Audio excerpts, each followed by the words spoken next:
Right, so this evening we have Kaya to share her experience, strength, and hope on self acceptance and food addiction. So, thank you so much, Kaya, for agreeing to be part of the virtual conference for people of colour in recovery. So, the floor is yours. Oh, thank you. Thank you so much, June. Yeah, it's great to be here, and it's really exciting as well, actually. The first ever one, so it's amazing. So I'm Kaya, and I came into recovery actually through rehab, actually. I'm on the back of a difficult relationship, and came into recovery, and for a long time I had, I would say from the age of 5, there was a lot of difficulties around my food. I remember just thinking when I was 5 years old, there was something that happened, some abuse that happened, sexual abuse that happened at that age. And I remember 5 and 8, and I remember just emotionally eating and eating and eating, and not being able to stop. And thank God for recovery, for really showing me that actually what it was, because that was locked away for a long time. And so I came into I remember when I was 5, and I just thought, I really want to be thin. I really want to be thin. And it was, at the time, growing up in London, it was diverse, but in that kind of period, it was very much like, if you're white, you're all right, basically. If you're thin, blonde hair, blue eyed, then you're all right. But if you're black, then it's very much like, even though, even though it was just that whole thing of, having a curvaceous body, that wasn't in the times that I was growing up, especially when I was about 14 in like 1996, that kind of era. And when I was 5, I just remember just thinking, I really want to be thin. I really want to be thin. But the feelings that came up, not knowing what they were, and just stuffing my face with food, secretly as well, like just secretly eating. And when I was about 8, my mum isn't my mum as well. Seeing my mum, I'm from a Caribbean family, and I'm from a Caribbean family, and it's very much like, food is love. Especially if I go into people's houses and I choose not what I didn't want to eat. That look of, is my house not good enough for you? Like, what do you mean you don't want to eat? What's that? And it was and I just would be, constantly eating and just trying to please, codependently trying to please people, like eating, but really inside it's like I don't want the food. And yeah, when I was 14, I just remember going on diets, trying all these little fads for a couple of days, and thinking, if I didn't eat, breakfast, then maybe I can get, maybe I can get thin if I don't eat breakfast, if I don't eat this, if I don't eat that. Just that cycle that would go on and on in my mind about, if only I was thinner, then men would like me, boys would like me.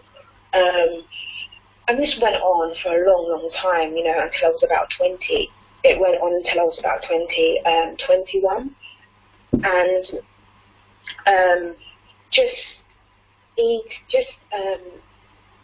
that whole thing of, that image of seeing, in the magazine, seeing, people that didn't look like me, but desperately wanting to look like them, having the long hair and, just not being comfortable with what I have at all. and thinking that I'm not good enough. Like, you know, for me, magazines are was so detrimental to my well-being. You know, just looking at a magazine and just thinking, oh my gosh, I'm none of this. And, you know, all of that stuff just starting that cycle of worthlessness of you're not good enough, you know, Kai, you're not good enough, the way you look, you're not good enough. And, you know, my mum was, you know, from the time I've known her, funny enough, you know, I had this revelation the other day where she said to me that she's been doing dieting for 40 years, and it's really, like, I've grown up with that. So seeing my mum, that generational stuff, or seeing my mum looking at her body and thinking this isn't good, and then, you know, that being passed on to me, that generational stuff, you know, is insidious and it's ingrained, you know, it's very much ingrained, and it doesn't have to be, you know, with words. It's you know, unsaid words. As a child, it's like, my body's not good enough. That means my mum's body's not good enough for her, so that means my body's not good enough for me as well. So there's all these things that float around, you know, and yeah, just 14, desperately, you know, wanting to be thin. And I remember when I went to university, I picked a career which is, you know, working with animals, and that's 5 you know, minutes. Thank you. That's not, you know, that's the place where I went to, you know, was in the countryside, living in, you know, London, then moving to the countryside, and just being in a space where there was no diversity, you know, no black people really, just in the town centre. But college, it was like, you know, me and 3 other people, just going into that space really highlighted, you know, really showed me about my self-acceptance as well. I remember going in there and just thinking, I need to, and it hurts me to say this, like, I need to put all these, like, jokes in about myself before they do it to me. And it's like, you know, that whole thing is, when I look back and this recovery that, you know, I'm doing now, it's like, wow, like, I was so, you know, so scared of being ridiculed that I'd ridicule myself and be, you know, the joker, the token and the joker to, you know, get through those 3 years. And looking back, it was painful, but, you know, it's important that I forgive myself, and I have, because the amends to me is doing this recovery, you know. But I remember just going to university, and I remember, you know, this person, I was overweight at the time, and I remember this person saying, I would never look at a black girl, this guy, and it just, it was like, wow, like, it broke my heart, to be honest. I acted like whatever, but really it was like, gosh, like, yeah, this stuff is very insidious, you know, it's everywhere. It's like, for me, you know, as a black woman, it's like, I've got this shape, you know, the body, but it's not good enough. It's not good enough, you know, I've got the lips or the body and stuff like that, but it's not good enough. But when it's on someone else, it's good enough, you know. And I remember just going to university and just losing lots and lots and lots of weight, just thinking, I can't do this anymore, and just starting to restrict my food. I started, you know, to use laxatives, exercise, you know, exercising until, you know, there was times where I was exhausted. But I just thought I need to lose the weight, because if I lose the weight, then I'll be more, you know, I'll look more better to these to people in general, to men in general. And I also, so I lost a lot of weight, and I became anorexic, but I was in denial. I was in massive denial around it. and I wouldn't let anybody in. Actually, I would not let anybody in, and it took until I got into a really dysfunctional relationship with my son's father that I thought, you know, I went into rehab, and I started doing 12 steps in the relationship fellowship, and then I started looking at my food stuff and seeing how much validation I wanted. If I was thin, then I had power, because for so many years I didn't have that power. I never had that power. I felt like I was invisible, but the moment I lost the weight, I felt like, you know, this queen that just could mesmerize people. I thought I had that power. And, you know, my father wasn't around. So not having that male role model, having the matriarch, which, you know, my mom, that was very much like, you know, who there was, you know, resentment in herself and bitterness around men, just growing up, and really, my mum's very much like, you know, get it done yourself, don't trust any man. And I grew up with that kind of mentality. I'm never going to trust anybody, I'm not going to trust a man, I'm not, like, all that stuff, you know, and I'm you know, I'm learning to definitely work on that stuff, and I am working on that stuff. But yeah, it was, you know, the food addiction became so powerful. You know, I had my son, and I remember there was one time when I was in the midst of my, you know, anorexia and bulimia, and I remember when I became pregnant, it wasn't a joyful thing. It was like, you know, the addiction was very much like, how can you become pregnant? Now your body's going to change. How dare you? You know, I had that chatter in my head, how dare you? And I remember, you know, thinking, instead of thinking, how am I going to, this is a good time, this is an amazing time, I was thinking, my body's going to change and I'm not going to be able to cope with it. I can't cope with it. I truly can't cope with it. Got 5 minutes left.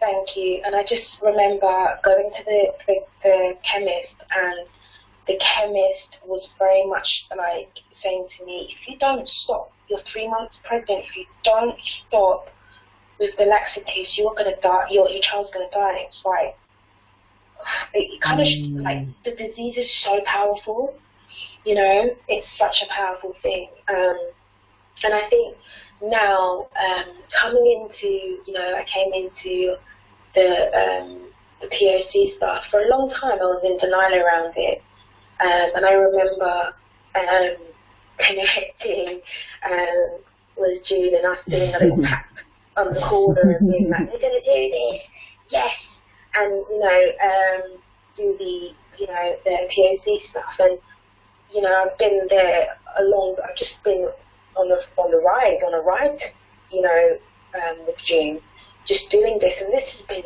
so beneficial to me, so beneficial, because I know what I'm worth. There's days where I'm like, you know what, I feel really low, and that's okay, but, you know, doing this recovery and actually standing up for myself and saying, actually, no, what you're saying is not okay, or, yeah, just it's not okay.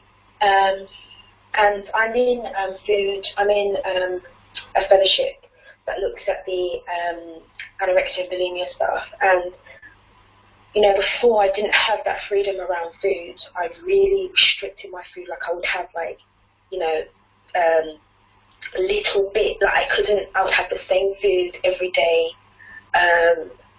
No carbohydrate. It had to be, like, you know, meat and salad. And now, you know, part of my diet is that I have, you know, all three, you know, the carbs, the veg, and the protein. And just having that freedom, you know, Like, there's times where I'm like, oh my gosh, my body shape's not what I want it to be. But you know what? My body shape's what God's will wants. What you know, higher power, you know, whatever you want to call the higher power. My higher power is God.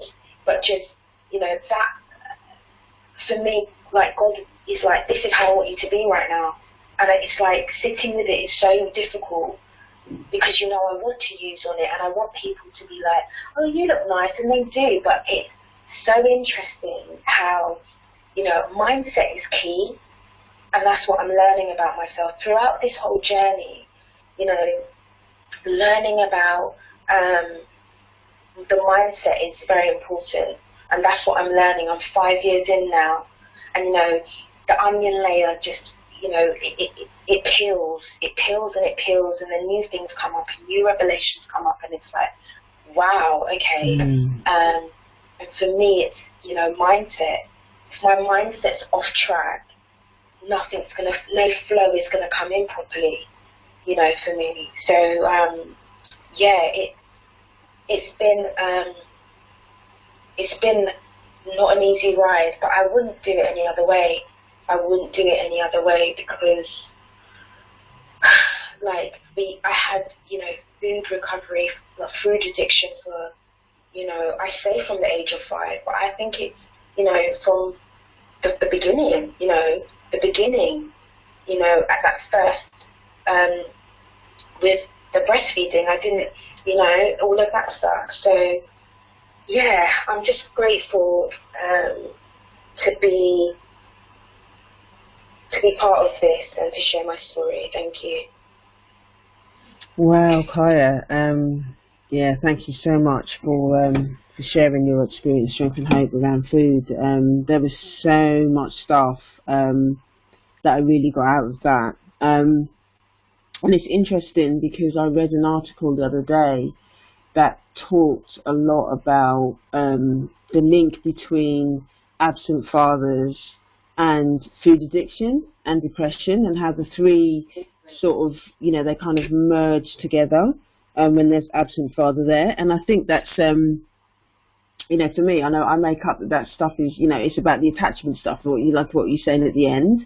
You know, it's not just about, obviously the attachment that we have to our mothers is important as the kind of, you know, core caregiver and all of that. But, you know, that relationship that we have with the dad is all about protection. It's about feeling comfortable around masculine energy. And, you know, if we think about it from a primal perspective as well, it's about, well, if we're able to connect to masculine energy, to a man, then it means that, you know, it ensures our survival, isn't it? If we think about it from a primal perspective, it just means that, you know, our ability to connect with another man means that there's more opportunity of us being able to have children and all of that kind of stuff. So, you know, I believe as well, like for me, you know, the whole thing around having an absent dad, you know, at a primal level, it actually impacted how I feel about myself as a woman, because, you know, that whole process of learning how to bond with another man and to you know, to receive masculine energy as a form of protection and nurturing and all of that kind of stuff to help me build my self-esteem as a woman. You know, I didn't have that either. I mean, my dad was around physically, but he wasn't available emotionally. And you know, I know that when I go through periods when I sort of, you know, I go through grieving periods, I think, around my dad, or when I think about that situation, you know, I can use food as well. I mean, I'm not in food fellowship, but I know that food is something that sort of has come in and out of my recovery. And I know that, you know, the whole thing around using food is that inner child thing. It's that, I know that's my inner child kind of yearning for my dad, you know, especially when it comes to men. And it really does impact, you know, how I feel about myself inside those relationships. I find it harder to receive, you know, love from other men and stuff like that, because there is that kind of lack that I had from my dad. Yeah, I had to kind of smile to myself a little bit when you were talking about the Caribbean food, because I just think that, you know, we just kind of accept food. I mean, food is a massive part of black culture, you know, and it's interesting because the book club that I do as well, the monthly book club that I do, one of the chapters that she talked a lot about addiction, and she talked specifically around black women and food, and she was saying about how, you know, it's easy for black women to hide their food addiction, in black families because it's just accepted. And, you know, you were saying about, you know, people getting offended if you don't eat up the food and you eat loads of it and, you know, all that kind of stuff. And so it is easy for us to kind of hide our food addiction in families. And, you know, as well, it's a reason why there are so many people that, you know, that she was also saying about this thing around black women being overweight, and, you know, it's almost more acceptable for us to be overweight and stuff like that because it's just an acceptable part of, you know, our curves or our culture, or because we enjoy our food or whatever. And it's sort of like people don't really think about it in the same way, you know, that we're unhealthy or whatever. You know, and sometimes I do struggle with, you know, I struggle with seeing that, you know, because I know that sometimes people will say, oh, you know, well, people shouldn't say that because you're fat shaming, and I do understand from a certain perspective what they're saying, but in another way, it's like, you know, is there some of us that are using that as a way to, you know, like you were saying, to stay in denial about the food, and using the whole, I mean, obviously it's for that person to kind of make that decision if it is about body acceptance or whether it is about, you know, don't say that to me because I want to continue to act out in the food and neglect myself. Is it self-neglect, or is it, you know, I think all of these conversations are really important for us to have. And obviously I'm not saying it in a way to kind of shame anybody that does have issues around food and is overweight and stuff like that. It's about us having an honest conversation about how we act out around food, and how, you know, how, like you were saying, Kaya, how powerful the food addiction is a way to control. And, you know, I've spoken quite a lot this week around the different ways that people act out in their addiction, and basically what's underneath a lot of that is a way that we mask pain. You know, it's not really about the food, or it's not really about the drink, or it's not really about the drugs, or it's not really about the man, or what, you know, whatever it is. The compulsive behaviours or the deprivation behaviour is ultimately about trying to control, or it gives you feeling control, or it's about, you know, covering up pain. You know, it's about masking pain, and I think those are the conversations that really need to be had. And so it's just really powerful hearing you talk about how powerful it is, how you know, the dialogue that you're having in your head around food, around thinking that, you know, if you're thinner, then you're going to automatically feel more powerful, which means you're automatically going to feel more in control. And I found that particular sentence, that particular conversation, quite interesting, because obviously as black people living under the system of racism, you know, our default is powerlessness. Our default is powerlessness inside that dynamic. And so, you know, apart from all the other things that happen to you, you know, the abuse and all of that happens when you were a child, it's like we have that additional dimension of racism, and the kind of the anti-blackness and the pressure for us to abandon ourselves, to abandon our blackness, to abandon our curves, our natural hair, our noses are too wide, our lips are too thick, our hair's too nappy, our bodies are too curvy. I mean, on white women, they want all of those things, and it's okay if a white woman's got all those things.